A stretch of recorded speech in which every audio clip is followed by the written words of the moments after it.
Gracias. Sí, soy el corazón, sos la alma.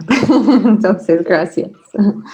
Bueno, buenos días, buenas tardes, buenas noches a muchas personas que están aquí. Estamos muy contentos y contentas. Y ya, bueno, voy a comenzar. Entonces, de nuevo, bienvenidos y bienvenidas a la presentación del libro 1988, desde Nueva York a Los Ángeles, Crónica de Viaje a América. Estoy muy contenta de estar aquí para introducir la presentación de este libro y el diálogo sobre este texto entre Juan Velasco Moreno y Juan José Martín. Siento que estamos en familia, como muchos amigos y amigas, entonces eso es muy súper especial. Y como Juan mencionó, me llamo Ani, soy la directora y con Juan somos los cofundadores de la organización Programa Velasco, ubicado en El Salvador. Y Juan Velasco Moreno es un autor catedrático de literatura y de escritura creativa en la Universidad de Santa Clara, en California. Juan también es el presidente del Programa Velasco. Y muchas mujeres emprendedoras, niños y niñas y sus familias en El Salvador viven en un ciclo de vulnerabilidad con pobreza, violencia, desigualdad de género y enfrentan amenazas de migración forzada. Programa Velasco busca interrumpir este ciclo y hacer intervenciones con oportunidades educativas y acceso a varios recursos y servicios.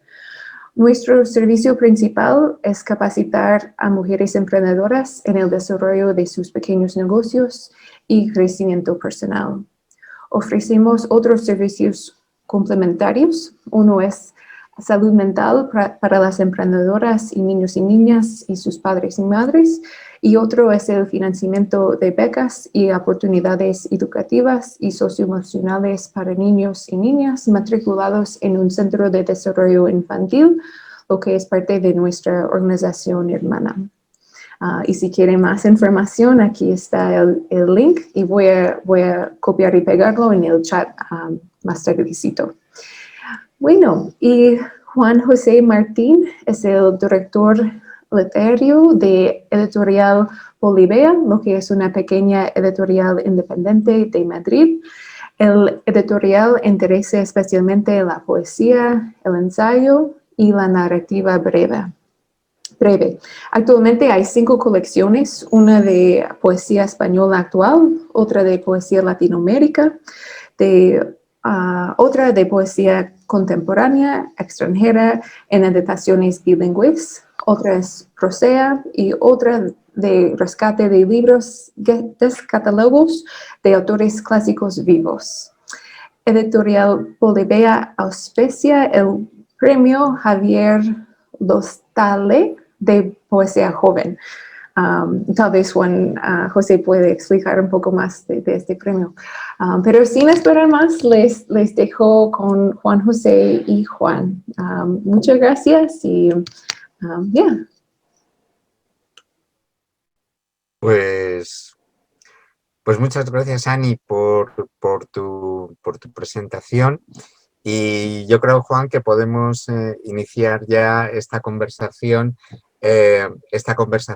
alrededor de tu libro 1998, Nueva York, Los Ángeles. En más de una ocasión hemos estado hablando estos días que esta es una oportunidad muy grata y feliz para que tú y yo contrastemos opiniones sobre algo que de alguna manera nos ha constituido como escritores, como intelectuales, como editores, etcétera, y es, digamos, la visión de América. Digamos que este ha sido un regalo imprevisto para mí, que te agradezco muchísimo. Ha sido uno de los libros que hemos tardado menos en producir, porque ha sido verdaderamente un relámpago desde que empezamos a pensar en este libro y realmente bueno, pues nos ofrece a los dos la oportunidad de poner sobre la mesa una serie de complicidades, muy, muy importantes. ¿Qué tal, Juan? Muy bien, encantado de estar aquí contigo y con tanta gente a la que quiero, que aparece desde todo el mundo. Muy bien. Pues vamos a empezar. Bueno, este libro, en principio, es un libro de viajes, pero es mucho más que un libro de viajes. El libro de viajes al uso es un libro que hace del lugar su objeto, mientras que este libro, al final, el viaje es uno mismo, uno es el lugar en el del que se está hablando y que se va construyendo a lo largo de las páginas, con lo cual en realidad es un viaje a uno mismo. Vamos a hablar un poquitín de la génesis del libro. Tú ya habías vivido en Estados Unidos, habías emprendido unos estudios allí, ya tenías casa, pero de pronto decides realizar un pedazo de viaje que atraviesa los Estados Unidos desde Nueva York a Los Ángeles con dos amigos, con Wills y con Javier Fernández, a quien saludamos desde aquí, amigo y cómplice de aventuras madrileñas. Bueno, cuéntanos un poquitín la génesis del viaje. Yo trabajé y estudié en la Universidad de California, en Los Ángeles, y por supuesto conocía a California, pero reducir mi vida en Estados Unidos a esa experiencia, que por otro lado fue tremendamente rica, pues habría sido bastante injusto. Cuando se nos apareció esta oportunidad de hacer un viaje de más de 4.000 kilómetros, desde Nueva York hasta Los Ángeles en coche, pues inmediatamente me puse manos a la obra. Y como tú ya señalabas, Wills, que era un profesor hispanista que vivía en Los Ángeles, vino con nosotros, y Javier, que era un compañero mío también del colegio y de muchos años de la niñez. Lo que más me entusiasmaba del viaje es que en ningún momento estábamos planeando un viaje lineal y directo. O sea, para mí lo más importante no era llegar, sino vivir esa aventura que era introducirnos de una manera directa al mundo multiétnico, multilingüe y multireligioso del que se nutre la América profunda. Yo quería vivir y yo quería beber esa experiencia, quería sentirla en el cuerpo, en el coche, en el viaje. Habría sido muy limitador y muy pobre para mí escribir sobre Estados Unidos encajándolo en las dicotomías de siempre. Entonces, para mí era muy importante conocer y escribir sobre las culturas latinas, hispanas, la cultura afroamericana, las culturas asiáticas, hindúes, judías, musulmanas, la cultura gay de América. Quiero decir, esa diversidad tan plástica y tan rica no encaja tan fácilmente en los debates tradicionales sobre la derecha o la izquierda. Entonces, para mí fundamentalmente lo que quería hacer era vivir a través del viaje la aventura que representa un país tan rico en culturas.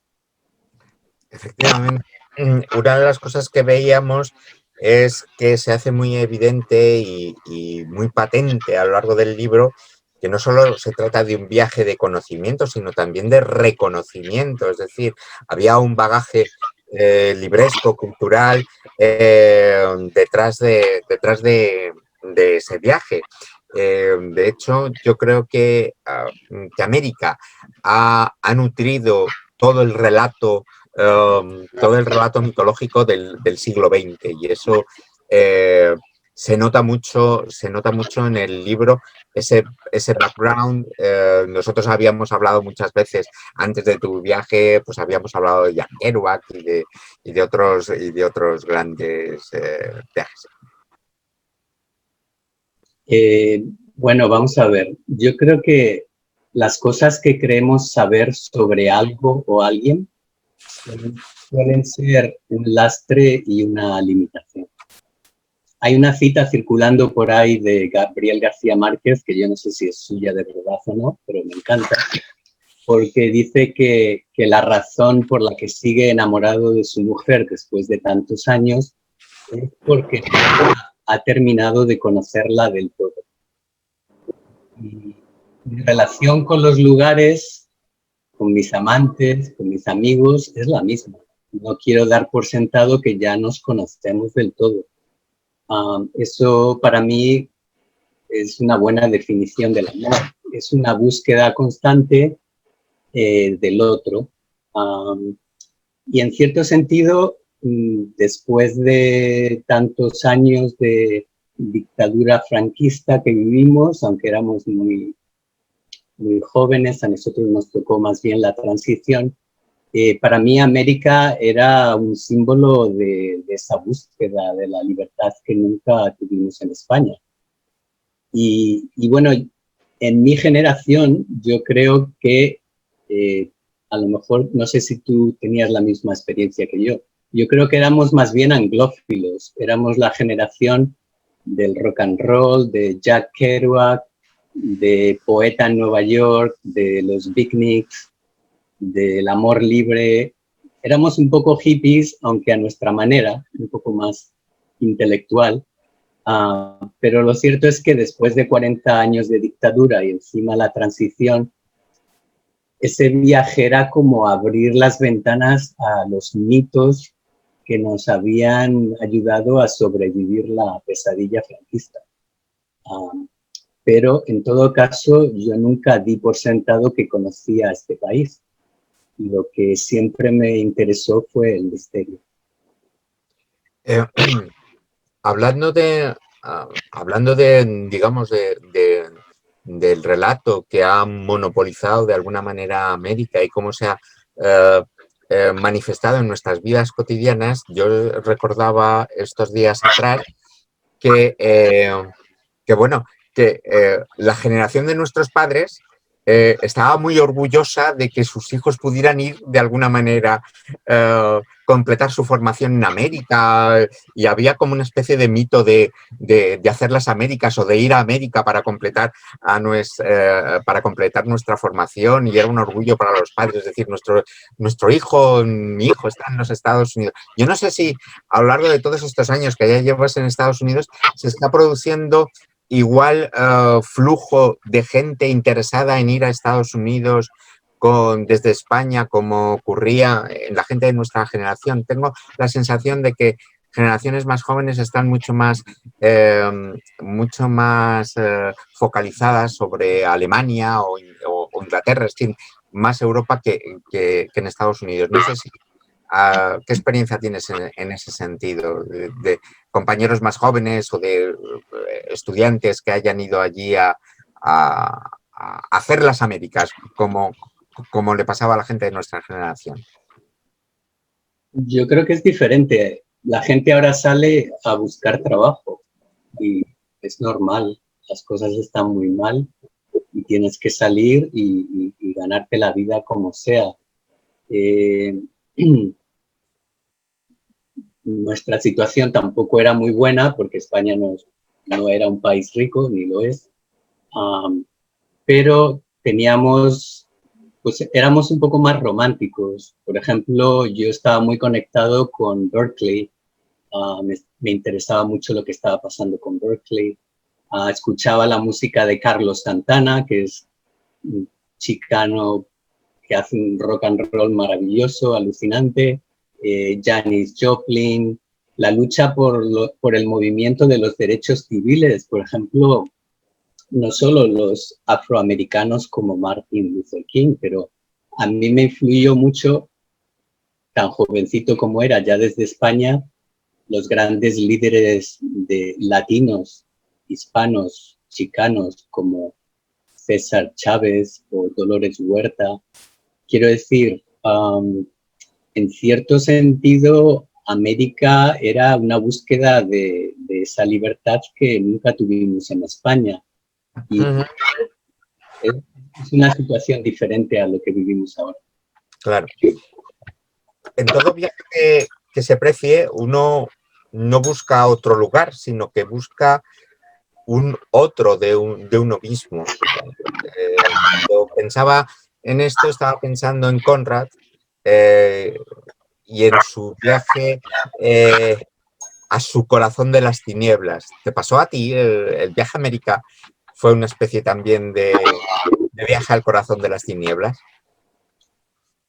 Bueno, a ver, yo creo que la mejor manera de conocerse a sí mismo es saliendo de lo que conoces. Tienes que salir. Y bueno, ahora que llevo tanto tiempo fuera de España, me veo a mí mismo por lo que soy. Y yo creo que también cuando encuentras otras culturas y otros pueblos y otros países y otra manera de vivir la historia, reconoces tus fantasmas por lo que son. Quiero decir, en cierto sentido, el viaje es un espejo. Es una manera también de verte a ti mismo y ver al otro. Mira, una cosa que me encanta, por ejemplo, el equivalente de la palabra hola en la lengua maya es saludo a mi otro yo. Entonces, tú imagínate que vas por la calle y en vez de decir hola, tú dices saludo a mi otro yo. Quiero decir, Es extraordinario. es que para mí esa manera de vivir el mundo, eso es lo que un buen viaje el viaje te va a ayudar a reconocer eso que los mayas veían en los demás, que no hay tanta separación y que al mismo tiempo cada uno tiene su experiencia. Pero un buen viaje te ayuda a reconocer eso. Todo lo demás, eso ya es turismo. La gente que se va de turistas se meten en un hotel y da igual, te das un paseo por ahí, pero al final no conoces ni el pueblo, ni la cultura, ni a la gente, ni a nadie. Para mí un buen viaje te ayuda a reconocer tu otro yo. Pensando en las diferencias entre los viajes europeos y el viaje por América, creo que, y eso yo creo que reflexionas en tu libro sobre ello, el viaje europeo reafirma la identidad, mientras que el americano la desintegra. Eso es muy evidente en 1988. América es la imagen de la posmodernidad. Filósofos como Baudrillard, Lyotard, Lipovetsky la toman como referencia del mundo posmoderno. Y creo que a ello ha contribuido especialmente el cine.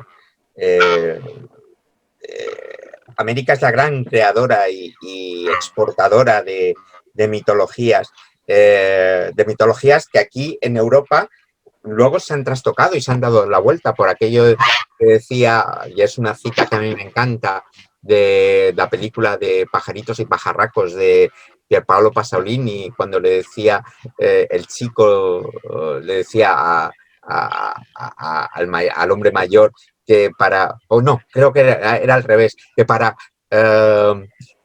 asimilar, que para trastocar una ideología primero había que comérsela, había que tragársela.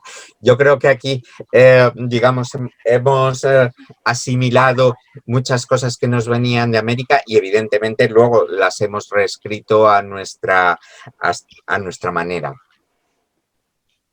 Bueno, a ver, lo que decías de lo posmoderno. Tu lectura del libro es muy acertada en ese sentido. Hay una desintegración, y podemos hablar luego eso de la cultura, de la diversidad, del multiculturalismo tan potente que hay aquí, pero también quiero mencionar que hay desintegración y posmodernidad, y que esto también está relacionado con el sistema en el que vivimos. En Estados Unidos vivimos en una forma de capitalismo salvaje que es una vorágine que lo devora todo. Y, por ejemplo, ahora vivo en el Silicon Valley, entonces me voy al Starbucks a tomarme un café y ahí están la gente de Facebook, de Google, de Amazon. Esta realidad posmoderna en la que vivimos ahora es una visión distópica de la globalización y que incide también en la pobreza, el racismo, la desigualdad y la confusión que reina ahora en el mundo, tanto aquí en Estados Unidos como en otras partes del planeta. Ahora, volviendo al cine, yo creo que se está produciendo un cambio. A mí me da la sensación de que la exportación de esas nuevas mitologías, esta globalización feroz en la que vivimos, también nos fuerza al reconocimiento del otro. Entonces, por ejemplo, el cine lidia constantemente con el tema del género, la desigualdad de género, el racismo, la guerra, la religión. Para mí, yo creo que hay muchas naciones que han optado por cerrar las fronteras y piensan que esa va a ser la solución, pero para mí ya es demasiado tarde. Y el racismo es un síntoma de ese encuentro que ya es inevitable. Y, por ejemplo, para los que compréis mi libro, tengo una sección que es una de mis favoritas del libro cuando llegamos a Texas y me encuentro con algunos colegas, compañeros, compañeras chicanas, latinos, y me hablan de la explotación y del racismo que han sufrido no solo los inmigrantes mexicanos que intentan cruzar la frontera, sino los mexicanos chicanos que ya han nacido en Estados Unidos. Entonces, esa especie de vorágine posmoderna de la que hablas también tiene que ver con un sistema que crea bastante sufrimiento, y eso también aparece en el libro. Sí. Creo que a propósito de eso querías leer un pequeño fragmento del libro. No lo voy a leer porque no lo tengo a mano. Vale. Bien, bueno. Abundando en lo anterior, evidentemente, claro, aquí hay... este es el encuentro de dos personas, tú y yo, que tenemos una realidad, una experiencia completamente distinta de América. La tuya es absolutamente vivida, llevas ahí 30 años o 30 y tantos años, y mi experiencia de América es absolutamente cinematográfica, televisiva o libresca, pero el caso es que América ha sabido exportar tanto su imagen hasta tal punto que desde una experiencia completamente libresca o audiovisual, etcétera, se puede llegar a conocer bien, digamos, si no América, por lo menos la marca América o el estereotipo del estereotipo América. Y eso, digamos, que nos ha venido a través del cine. En un momento dado escribes, ahora entiendo Blade Runner. No es una película sobre el futuro, sino sobre aquí y ahora. A mí me parece que es una frase muy poderosa porque tú la enuncias sobre tu viaje de 1988, pero el lector que la reciba ahora, la recibe sobre su aquí y ahora de un año tan distópico como 2020. Y eso creo que es una de las grandes fortalezas del libro. El libro no solamente habla de la América de 1988, sino que uno tiene la sensación de haberse escrito este mismo año. ¿Cuándo fue realmente escrito 1988, Nueva York, Los Ángeles? Y esto lo pregunto también porque daría lugar a una especie de enigma que podría proponerse como tesis doctoral, si algún día, dentro de 20, 30 años, alguien podría leer tu libro y hacer una tesis sobre cuándo fue realmente escrito este libro. Es digamos, un tema de tesis, pero también un enigma de novela policíaca, prácticamente. Es muy buena pregunta. Para los que hayáis leído la novela de George Orwell, que se titula 1984, podríamos preguntar lo mismo, ¿no? Podríamos decir, ¿cuándo se escribió 1984? Bueno, yo creo que George Orwell probablemente no podía imaginarse que tendrían que pasar 30 años o más para que nosotros finalmente, o sea, podamos entender de una manera determinante ese título. El mío, 1988, está basado en los diarios de ese año y en los que mantuve después durante el periodo en el que viví en Los Ángeles, que por cierto es una ciudad distópica, pero que me encanta, de la que tengo maravillosos recuerdos, la considero un hogar, en cierto sentido. Y después el libro como tal se terminó de escribir antes del COVID. Pero yo ya llevaba varios años dando clases en la Universidad de Santa Clara y enfocándome un poco en el cine y la literatura distópica. La distopía, la idea de que el futuro, de que no tenemos futuro. Y entonces a mí me daba ya la sensación de que nos estábamos aproximando al límite. Y de hecho, últimamente algunos estudiantes me están mandando todo tipo de mensajes diciendo, bueno, ¿tú ya sabías que iba a pasar esto o qué? No, yo no lo sabía, por supuesto. Pero sí me da la sensación de que el desastre ecológico y global está más cerca de lo que parece. Y si ves la película, por ejemplo, Children of Men, de Cuarón, Alfonso Cuarón, el gran director mexicano, que no sé cómo se tradujo al castellano, pues, los niños de los hombres, pero está basado también en una novela distópica británica. Quiere decir, si ves Náusica de Miyazaki, ya ves que hay muchas novelas y películas que están tratando ese tema de ese futuro difícil al que nos estamos aproximando. Yo creo que para entender los diarios que escribí en 1988, pues han tenido que pasar 30 años.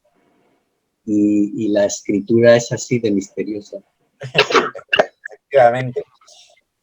La brizna de una hoja de hierba, cantada por Walt Whitman, escribes, ya contiene el viaje a la luna.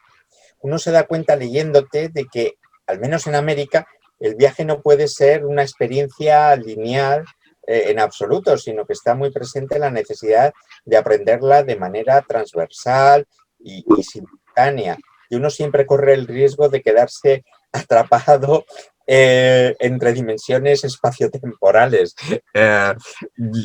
Me ha pasado en la lectura con tu libro, digo, uy, Dios mío, voy a quedar atrapado en un bucle aquí.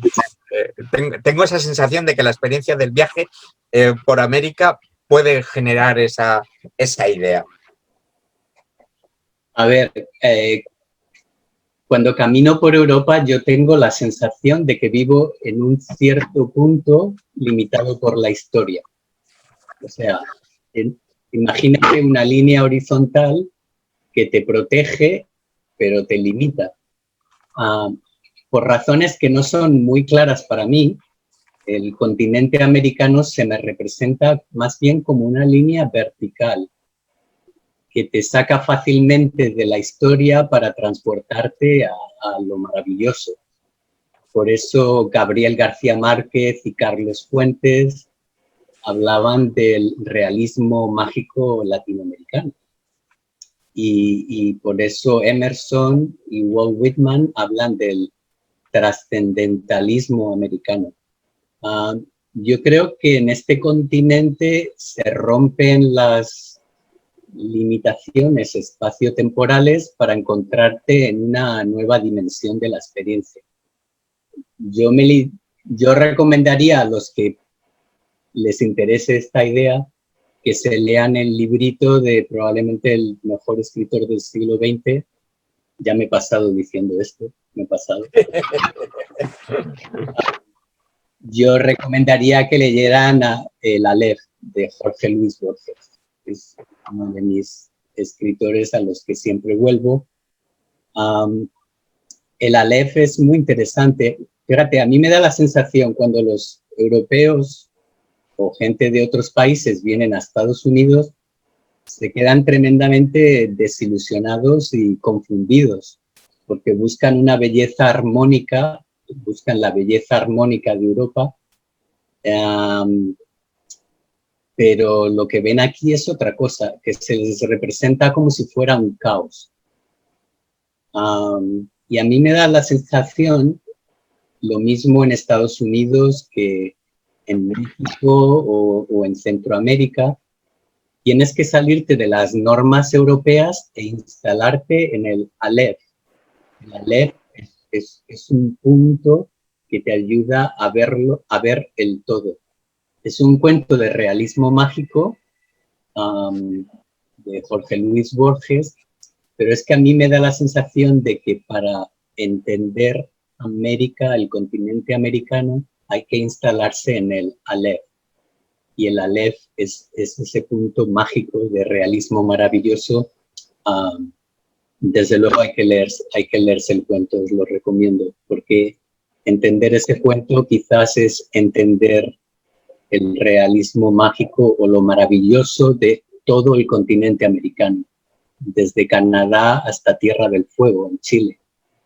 Efectivamente. Probablemente el Aleph es lo que mejor resuma, digamos, la visión caleidoscópica que puede ofrecer América.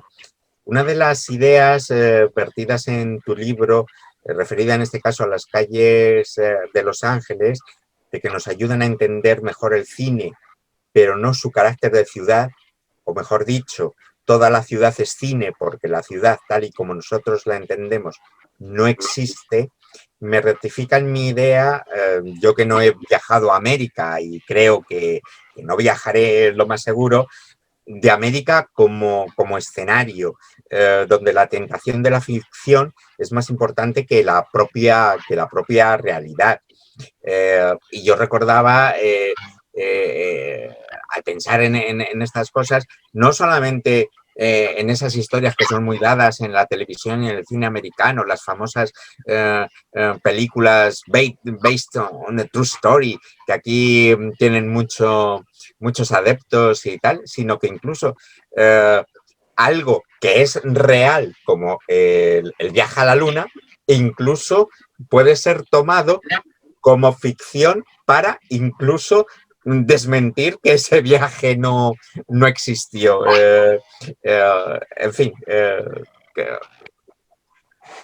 América es un simulacro, hablemos de esto.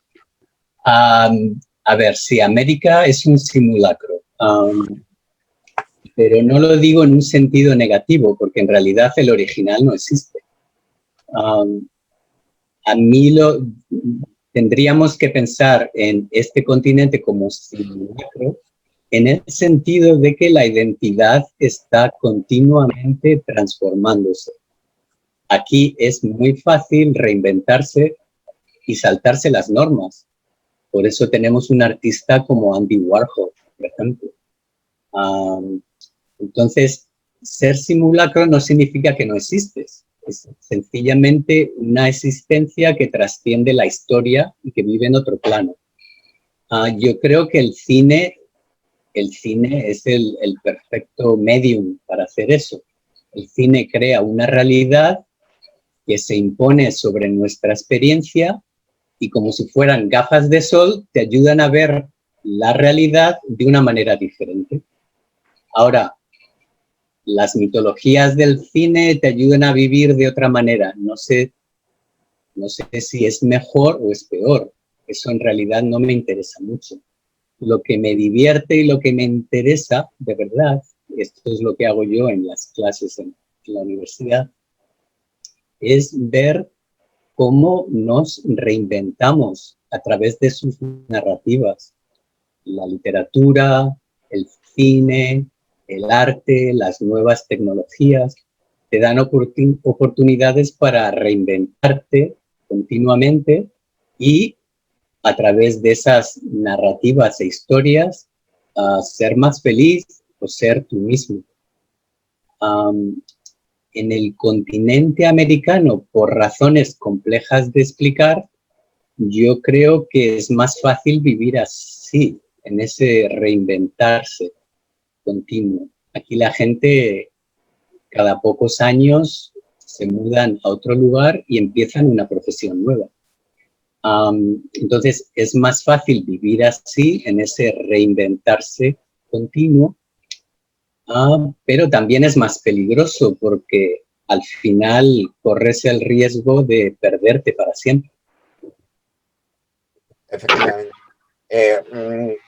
En 1988, Nueva York, Los Ángeles, hay pasajes intensísimos y bellísimos, sobre todo a partir de los capítulos, sobre todo a partir del capítulo de Nuevo México, que me han recordado la formulación que hizo Poe sobre la hiperestesia de los sentidos. Son pasajes en los que predomina la percepción sensual sobre lo lógico y lo racional, y cierto descendimiento no ya al silencio místico, sino directamente a la desaparición, a cierta experiencia de analogía universal, en el sentido que le da a este concepto Octavio Paz en Los hijos del limo. Estos pasajes se podrían resumir con una cita tuya que a mí me parece certerísima y que yo casi la habría puesto como subtítulo del libro, que es una declaración de intenciones y no solamente una declaración de intenciones, sino más bien una poética. Arder es mejor que saber. A ver, yo creo al principio del viaje, para los que compréis el libro y lo leáis con detenimiento, veréis que más que nada yo quería saber, aprender, analizar, entrar en esta nueva realidad americana a través del intelecto.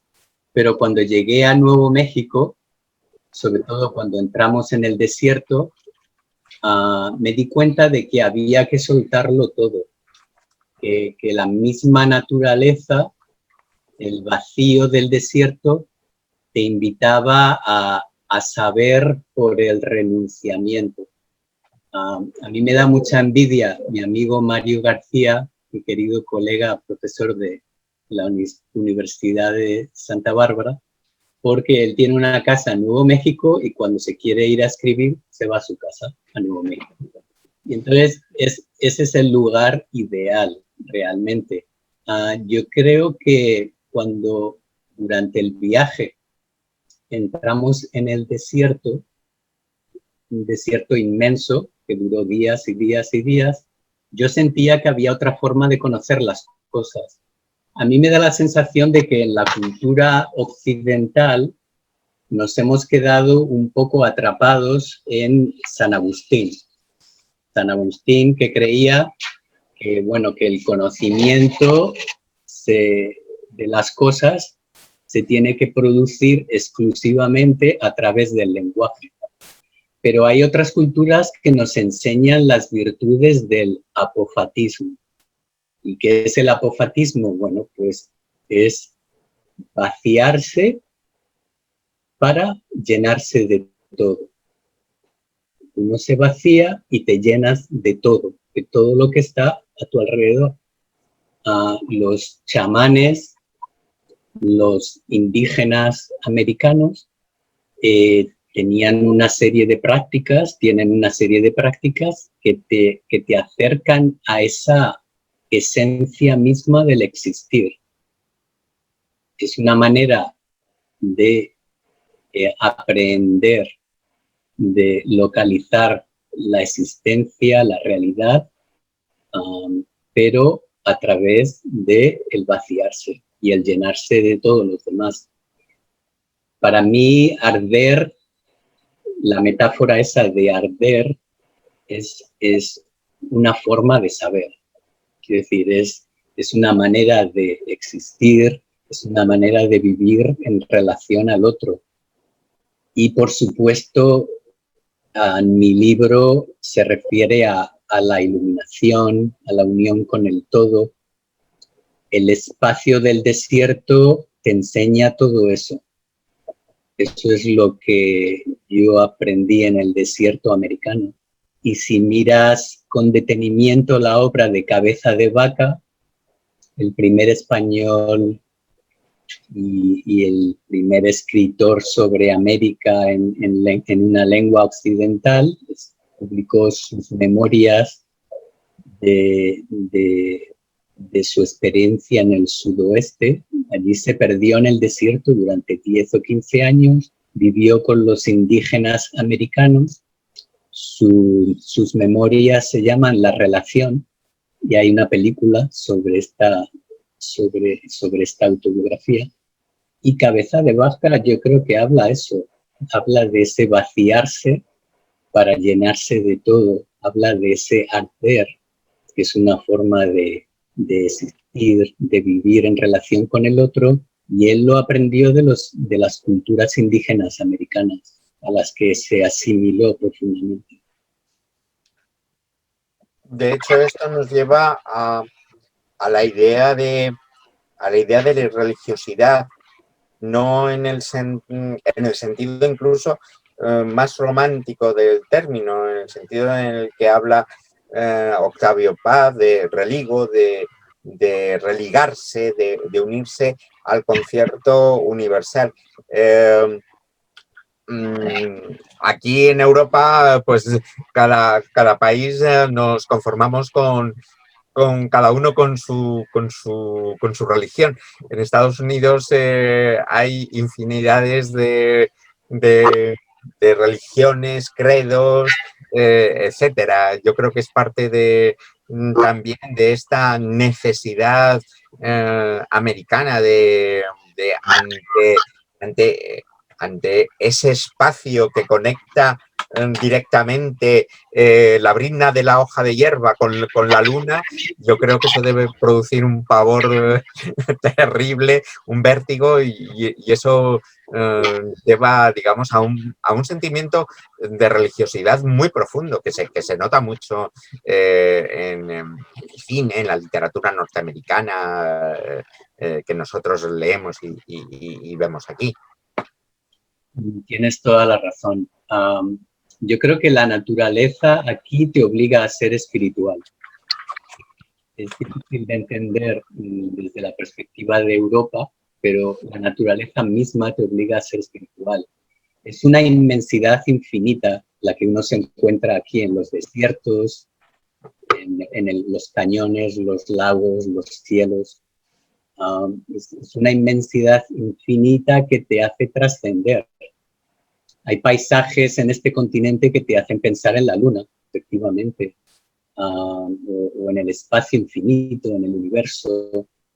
Es lo que Alejo Carpentier, un gran escritor cubano, es lo que él llamaba el realismo maravilloso de todo un continente, el continente americano, que por su diversidad étnica, cultural y ecológica, te desborda y te hace pensar en otra cosa. en realidad te recuerda ese desbordamiento increíble que uno ve en todo el continente. Yo lo veo en Centroamérica, lo veo en Estados Unidos, lo veo en México. Ese desbordamiento, en realidad, ese realismo maravilloso, te fuerza a pensar en el misterio, te fuerza un poco a pensar en qué es lo que hay detrás de todo esto. Para mí, los desiertos, las selvas amazónicas, las tundras de Alaska, son las catedrales donde uno puede encontrarse con el misterio, sin tener que recurrir a los dogmas de la religión. Quiero traer aquí a colación una cita tuya que es de esas otras citas tuyas que son categóricas y que ponen los pelos de punta. Dices literalmente, somos uno en el pánico de todos los demás. La violencia, la exclusión social, la desintegración de la identidad, la locura social, los coqueteos con el totalitarismo de muchos presidentes norteamericanos. En 1988, recordemos que gobernaba Reagan y 2020 es la despedida de Trump, que ha puesto en entredicho los límites a los que debe someterse un presidente democrático. Está ya, todo eso ya está en 1988, pero es algo que nos parece perfectamente reconocible en 2020. Este paisaje de violencia que se evidencia en toda la iconografía estética americana pone en evidencia el concepto de sueño sobre el que se sustenta la vida americana. Siempre hemos oído hablar del sueño americano, pero en este punto hay que recordar otro título tuyo, que es el de tu poemario, también publicado en Polibea, La masacre de los soñadores. En ese libro hablas de la masacre del sueño de la inocencia infantil. Estás hablando en el fondo de abusos sexuales en niños. Pero también podríamos hablar también de un sueño masacrado en Estados Unidos. Sí, lo primero que te encuentras cuando vienes aquí es la idea del sueño americano, lo que hablábamos antes, ¿no? De reinventarse y empezar y triunfar. Pero claro, el sueño americano se convierte en pesadilla para los derrotados, para los que fueron excluidos de la historia. La masacre de los soñadores es un homenaje al título de una escritora chicana que también escribía sobre el tema de cómo han sido los latinos, los hispanos aquí en Estados Unidos. Y la masacre de los soñadores también hace homenaje a los indígenas americanos. En realidad, ese libro de poemas se publicó el 15 de diciembre del 2011, justo 151 años después de la muerte de Toro Sentado, que era el líder de los Lakota. Yo no me quería olvidar de que los pueblos que han existido aquí de siempre, los indígenas americanos, pues ahora viven recluidos y apartados en reservas. Si publicara hoy ese libro, yo creo que lo simplificaría porque le sobran muchos poemas, pero el mensaje del libro es claro. Yo creo que la historia no nos ha enseñado nada, que las brutalidades de Hitler y Stalin, del general Custer y de Hernán Cortés están condenadas a repetirse porque no tenemos la valentía de encarar las mentiras en las que se sostiene el sistema. El libro también habla de la niñez y de la adolescencia, porque yo creo que los adolescentes llevan esa amargura dentro. Los adolescentes tienen la rabia porque una vez que creces, te das cuenta, llevan esa amargura dentro, te das cuenta de que les hemos mentido, que el mundo no es como se lo presentábamos. Y al final ese libro de poemas tiene que ver con eso, con la valentía de encarar toda la violencia en la que se sostiene el sistema. Y yo aprecio mucho a los niños y a los adolescentes porque yo creo que ellos saben que los adultos les mentimos y no tenemos la valentía de decir lo que está pasando.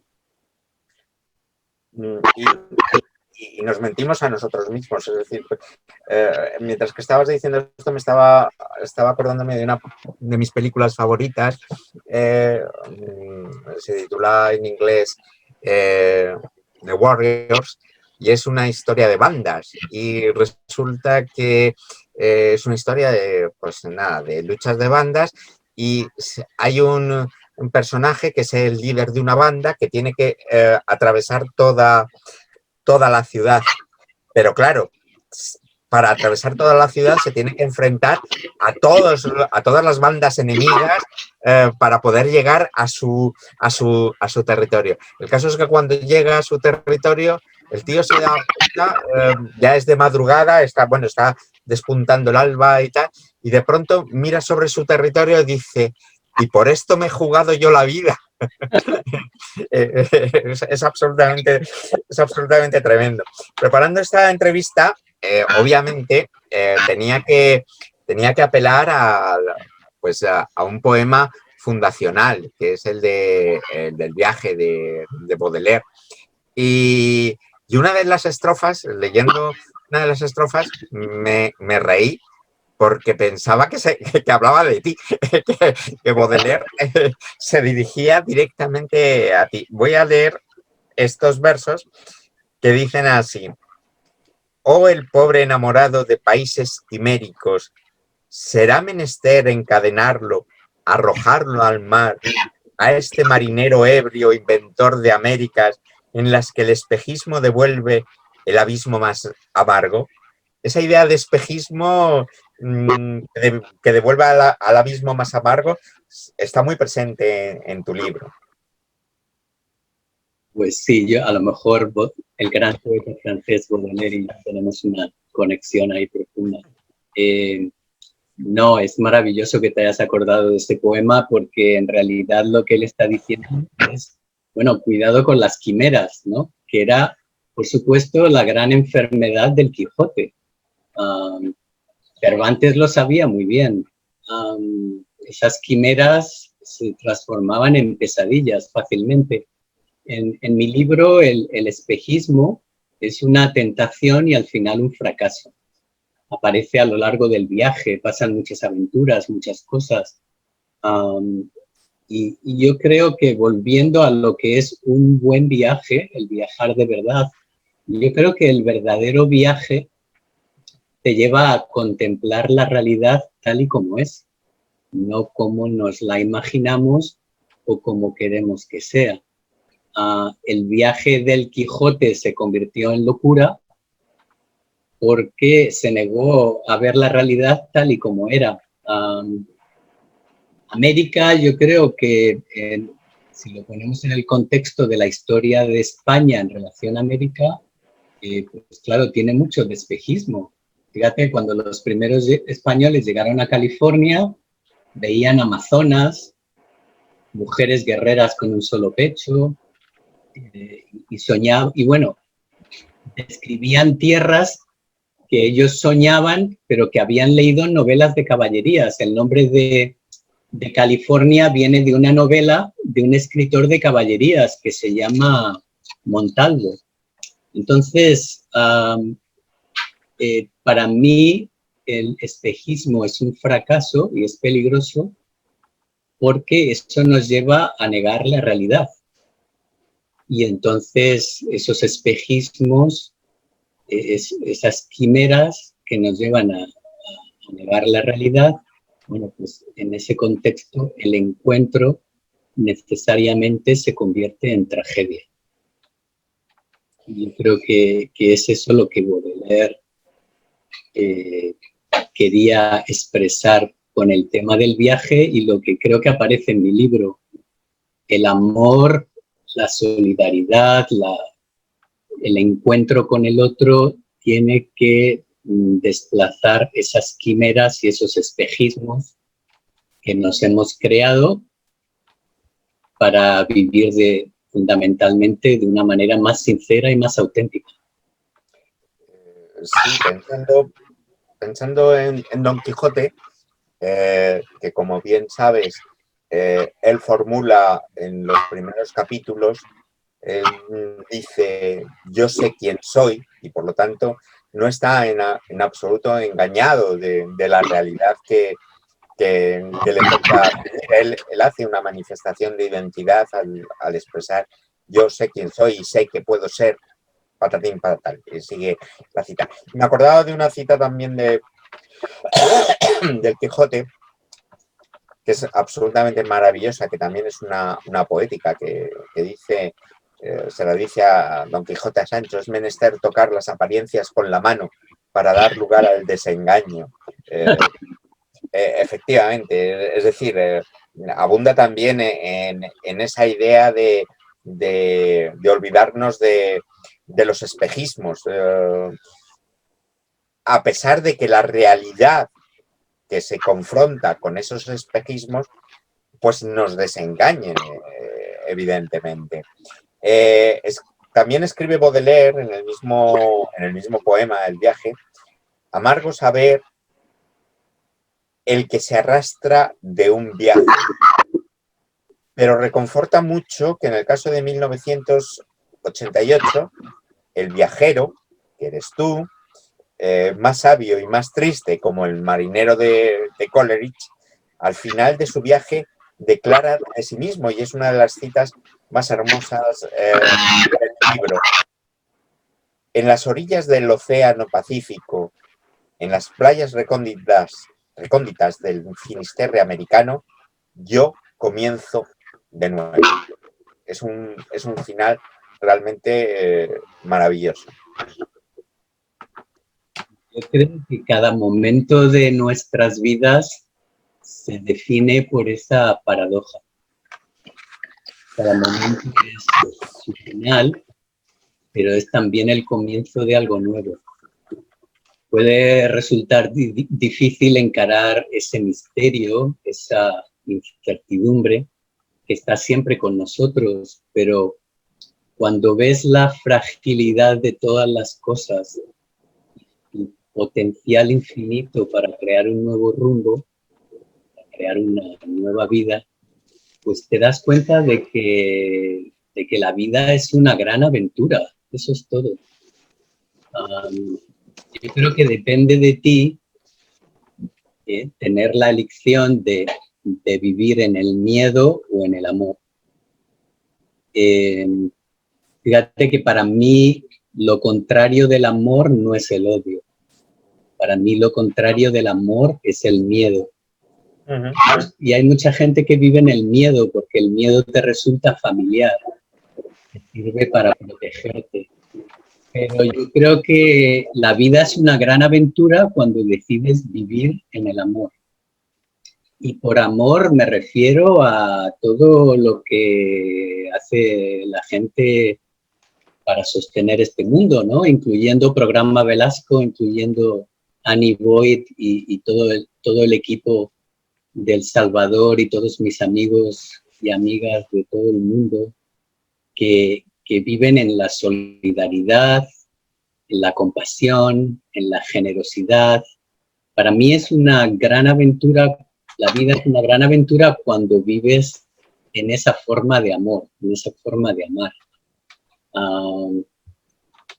Pues fíjate que mi libro termina ahí, con ese comenzar de nuevo, y yo pensaba, bueno, pues ¿qué está más allá del Océano Pacífico? ¿Qué hay más allá?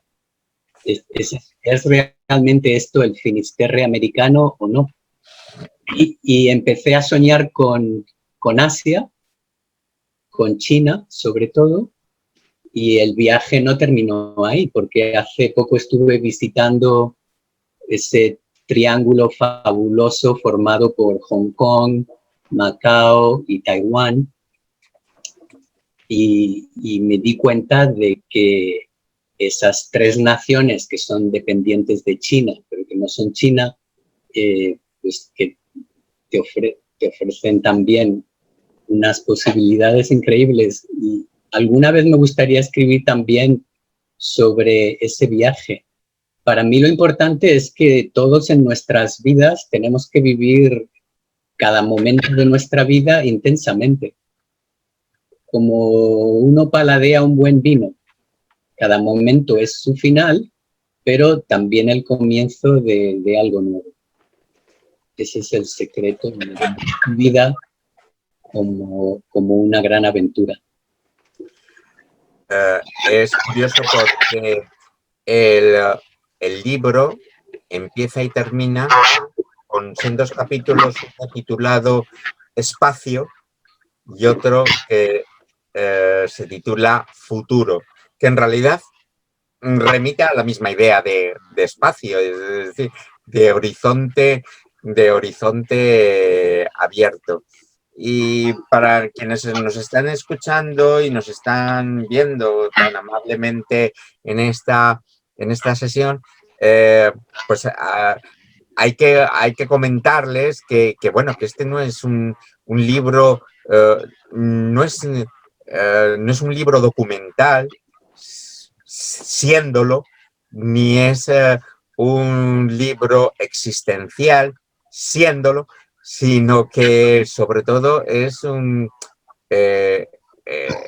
libro poético, es un libro que casi a mí me traslada al espacio de Juan Ramón Jiménez, por ejemplo, que además tú lo nombras en el libro. En fin, todo viaje yo creo que termina no con llegar a casa como Ulises, sino con la perspectiva de iniciar un nuevo viaje, un nuevo viaje y abrir nuevos horizontes. Aprendí de Fernando Savater, que decía, presentando una revista para mí mítica, como es la revista Versión Celeste, que además tuve el privilegio de dirigir en los años 80, él decía más o menos que le interesaban no los proyectos que venían a cerrar algo, que esos los llamaba proyectos sepultureros, sino proyectos que abrían algo. Y yo creo que de alguna manera el hecho de dejar abierta la posibilidad a otros horizontes, a otros viajes, pues habla de la naturaleza poética de tu libro. Y por mi parte, no tengo más que, digamos, que expresar mi felicidad y mi gratitud por haber podido publicar este pequeño libro. Es un libro pequeñito de 100 páginas, con fotografías de Javier Fernández Bayo, hay que decirlos, el compañero de Juan Velasco durante el viaje, que se dedicaba a tomar miles y miles de fotografías. Cuando estábamos preparando el libro y a mí Javi me hablaba de todas las fotografías que había, digo, bueno, yo me asustaba porque por un lado tenía, digamos, la buena voluntad de querer reproducirlas bien en color, vamos, en su color original, etcétera, etcétera, pero me asustaba con las dimensiones del libro. Al final yo creo que hemos conseguido un libro que también en la selección de fotografías por parte de Javi, por parte de Juan y por mi parte, que hemos estado trabajando los tres en la elección de esas fotografías, también habla un poco del carácter poético del libro. En fin, no sé si quieres decir algo más para despedirnos. aparte eso sí, de animar a la gente a adquirir el libro, que por lo menos en España ya está distribuido. Muy Juan, bien. te paso la palabra. Comprar el libro, que Juanjo tiene que sacar algo de dinero, que no es millonario, pobrecillo. Por favor, comprar el libro, apoyarnos y también que sepáis que los beneficios van a Programa Velasco en El Salvador. Realmente necesitan, en estos momentos de COVID tan difíciles, necesitan de nuestra solidaridad. Así que es un buen regalo para los Reyes Magos. Acordaros de que el 6 de enero todavía falta tiempo. En España lo podéis comprar muy fácilmente y en Estados Unidos, pues muy prontito. A través de la distribuidora, nuestra distribuidora La Sombra de Caín, podéis pedir el libro, por lo menos en España es de fácil distribución. En unos días, en pocas semanas, creo que también podremos distribuirlo en Latinoamérica y en Estados Unidos. Estamos trabajando para ello. Bueno, por mi parte, nada más. Fijaros, Juan y yo nos conocemos desde hace muchos años y la verdad, hemos trabajado juntos en proyectos anteriores, pero digamos que nos ha unido de manera muy cómplice y creo que se nota en la conversación que hemos mantenido y que creo que estamos en la misma sintonía con respecto al tema del que hablamos. Os doy las gracias a todos los asistentes a esta reunión de parte de la editorial Polibea, que es una editorial, como nos presentaba Ani, pues es una editorial independiente, muy modesta, de aquí de Madrid también, tiene un carácter solidario. Nosotros estamos muy vinculados con el ámbito de la discapacidad en España, con lo cual también se produce cierto hermanamiento entre, en ese sentido, entre Programa Velasco y editorial Polibea. Le doy las gracias a Annie Boyd por todo el trabajo que ha hecho para poner en marcha este evento que ha salido realmente muy bien. Y nada más por mi parte.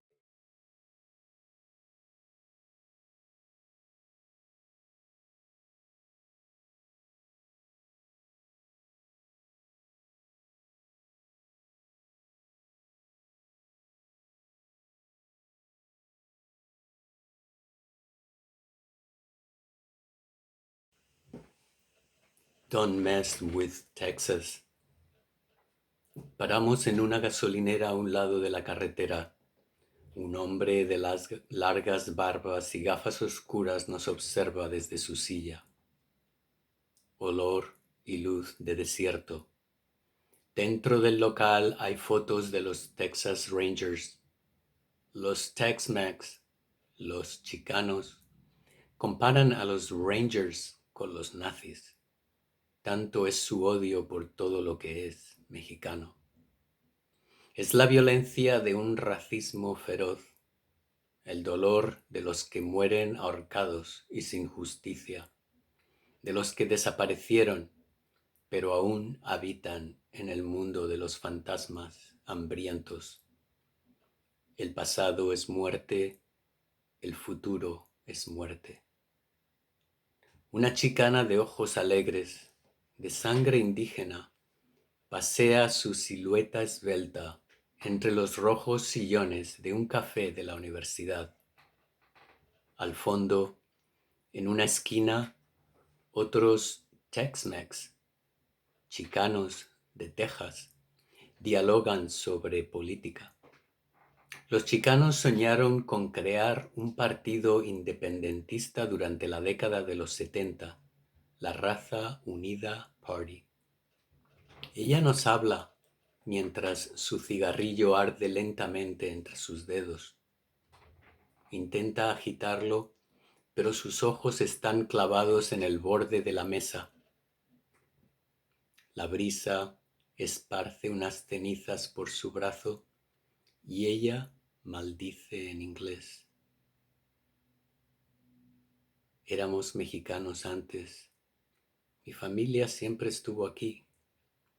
Desde antes siempre estuvimos aquí. Somos Aztlán.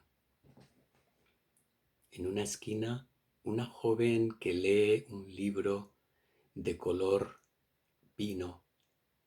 Lleva una gorra morada con perlas falsas.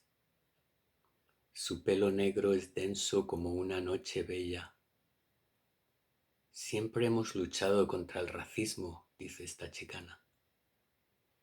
El dolor le devuelve una y otra vez a la historia. ¿Cómo se perdió este territorio que ahora llamamos el sudoeste americano? Se levanta para irse. Conduce un Plymouth amarillo que parece surgido de los mismos desiertos de Texas. Ella mira hacia afuera, hacia el lugar sin límites, donde algún día los chicanos estarán libres de tanta muerte. Sus ojos negros sueñan con un futuro que les pertenece.